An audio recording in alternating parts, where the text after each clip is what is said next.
Pablo Picasso. Yeah, we all know the name, but the image you probably have in your head, the old guy in the striped shirt, you gotta forget that. To really get Picasso, you have to see him as a revolutionary. And his weapon? Destruction. He had this constant, almost violent need to tear things down just so he could build something new. And that quote right there, it just nails it. His life wasn't some straight line, this smooth progression from A to B. Nope, it was a series of creative earthquakes. Think about that. Not little tremors, but massive quakes, radical breaks where he'd literally demolish everything he just finished and then start all over again from the rubble. So this is the core idea we're going to unpack here. His creativity was, well, it was almost cannibalistic. I mean, he devoured everything. His own past work, other artists, the very rulebook of art. All of it was just fuel for his next big thing. This was never just about making pretty pictures. It was about waging an all-out war on old ideas.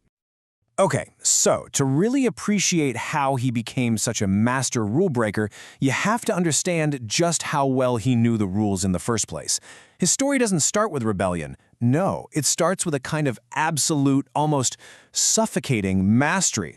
And when I say mastery, I mean it.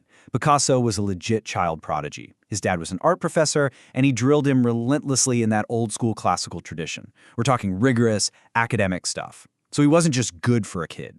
He soaked up the techniques of the Spanish masters like Velázquez. He mastered anatomy, perspective, all the fundamentals that take most artists an entire lifetime to even get close to. Get this, he was just 15 years old. 15.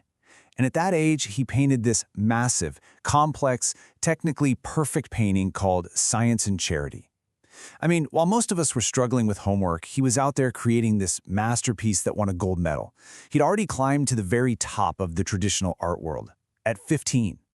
And here's the crazy part. What's your reward for perfection? For Picasso, it was boredom. He got the gold medal, proved he could beat everyone at their own game, and he was just bored out of his mind. See, for him, perfection wasn't the destination.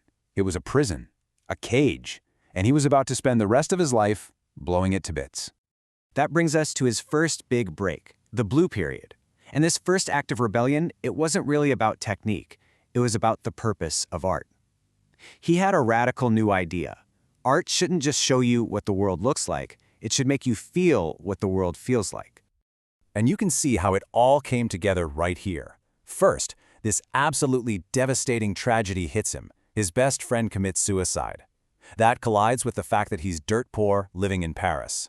And then he gets inspired by the weird, spiritual, stretched-out figures of the painter El Greco. Put all that together, and what's the effect? A complete revolution.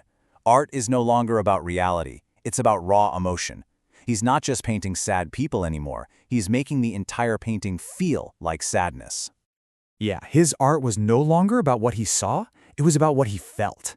I mean, look at something like The Old Guitarist. That's not a portrait. It's an emotion made visible. The twisted body, that ghostly blue color, none of it's realistic. It's all there to just punch you in the gut with this feeling of deep, deep sadness. And just like that, he shattered the rule that art has to be a perfect mirror of the real world. But okay, that first break, that was just a tremor. The real earthquake was still on its way. This is where we get to the great shattering, Cubism. After his Blue Period and then his Rose Period, Picasso got restless again. He famously said that he felt art was a lie, just a bunch of tricks. So what did he do? He decided he was going to invent a whole new way of seeing, a new kind of truth. So how on earth do you invent a new way of seeing? Well, think of it like he was cooking up a revolution, and he had 3 main ingredients. Step 1. He looked at the painter Cézanne and took his idea of breaking down nature into basic shapes, cylinders, spheres, cones. Step 2, he looked back at ancient Iberian sculpture from Spain and grabbed that raw, blocky, powerful feeling from their faces. And step 3, the real kicker, he saw African masks, and it hit him. Art doesn't have to be beautiful. It can be a weapon. It can be magic. You mix all that together, and you get this, Les Demoiselles d'Avignon. This painting was basically the atom bomb of modern art. It's not pretty, it's confrontational, it's aggressive. And it absolutely shattered 500 years of European painting tradition. Why? Because he destroyed the idea of a single perspective.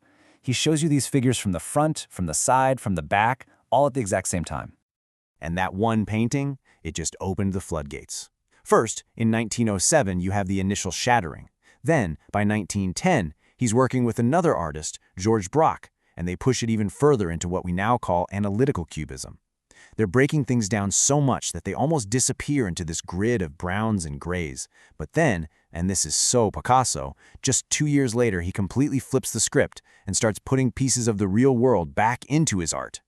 And this is how he invents collage. The term comes from the French word coller, which just means to glue. But this was so much more than arts and crafts. By gluing a real piece of oilcloth, like from a tablecloth, onto his canvas, he was messing with our heads. He was forcing this huge question: what's more real, this actual piece of stuff or the incredibly skillful painting of that stuff? It was a total game changer. Okay, so he shattered reality, he shattered perspective, he's blurred the line between art and life. Now, all of these revolutionary tools he invented were about to be aimed at a single target. Art was about to become a weapon, and its name would be Guernica.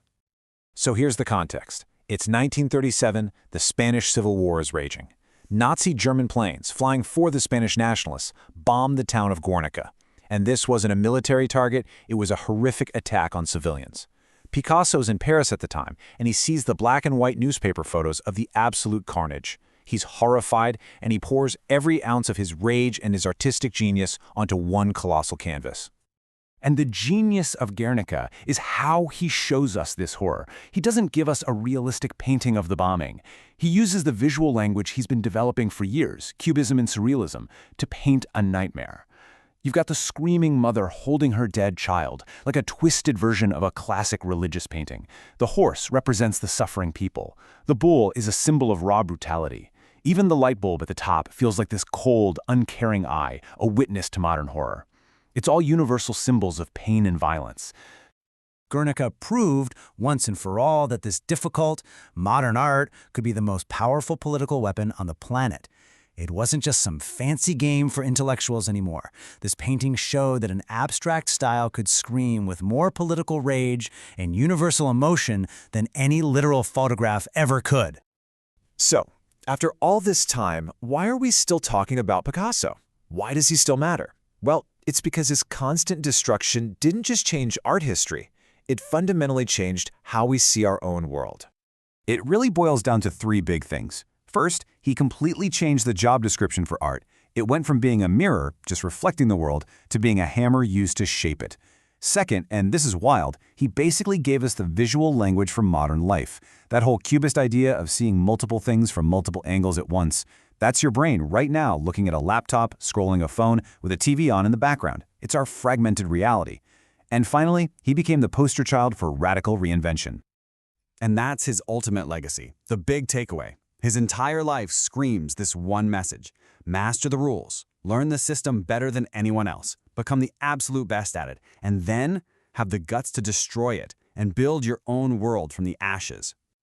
And that's what makes his story so timeless. It's not just about art. It's a challenge for every single one of us, whether you're an artist, a scientist, an entrepreneur, whatever. He leaves us with this one final, really important question. What rules are you ready to break?